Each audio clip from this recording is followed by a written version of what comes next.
Animal Crossing, population growing. Oh wait, that's not a subtitle.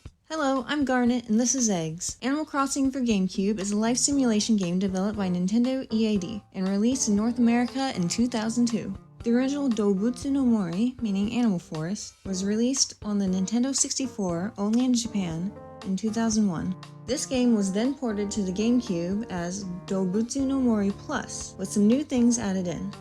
That port was then localized for North America, but with more new things such as holidays that weren't in the Japanese version. This is the Animal Crossing we're talking about here, but there's one more. This version was so impressive that it was changed yet again, adding in even more things, and released again only in Japan as Dobutsu no Mori E Plus in 2003.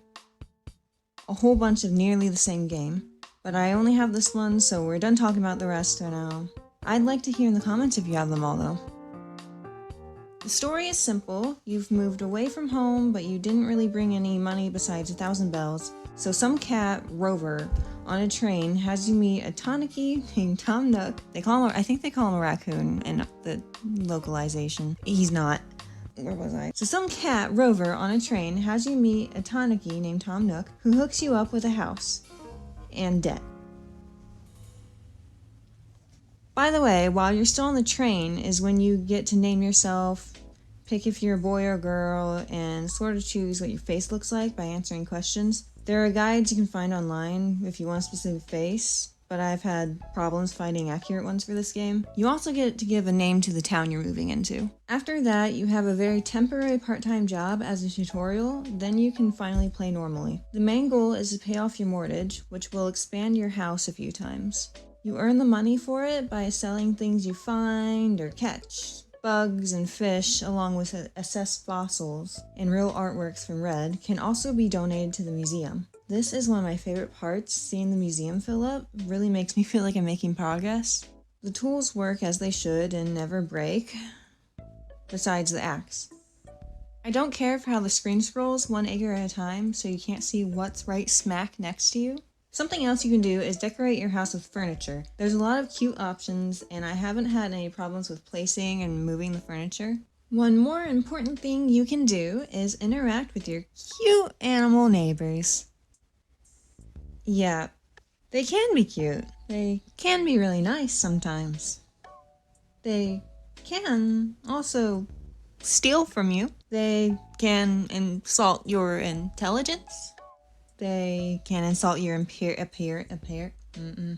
should be insulting my intelligence. They can assault your appearance. The difference between the characters here compared to New Horizons is pretty huge. If you want to protect something from being stolen from you, keep open letters around and hide your stuff in there until you can get it home. There are 6 personality types animal villagers can have. For the boys, lazy, jock, and cranky. For the girls, normal, peppy, and snooty. Lazy and normal types are the nicest ones, pretty chill. Jock and peppy are energetic.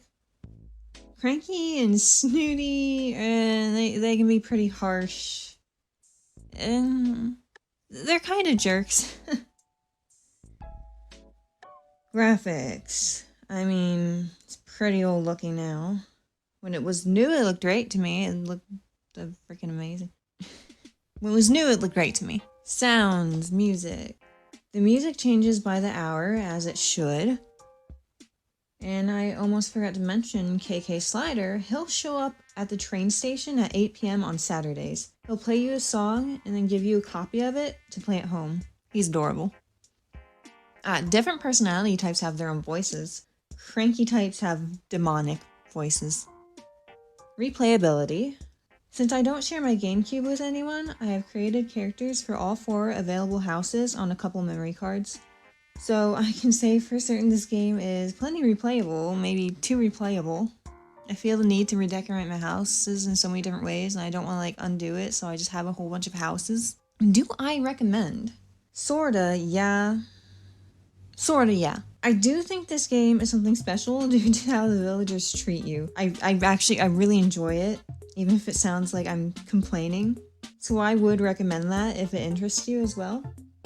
However, Animal Crossing is a series that doesn't exactly change a whole lot. It adds things and improves on what already exists. So right now, I'm more likely to recommend Animal Crossing New Horizons for the Switch, since it's the newest game as of the making of this video. Okay, well, that's all for now. Don't forget to hit the like button if you liked the video. Please subscribe. Hit the bell if you want notifications. You can check out my Twitter if you want. You can check out my Patreon if you want. And I'll see you in the next video. Bye-bye!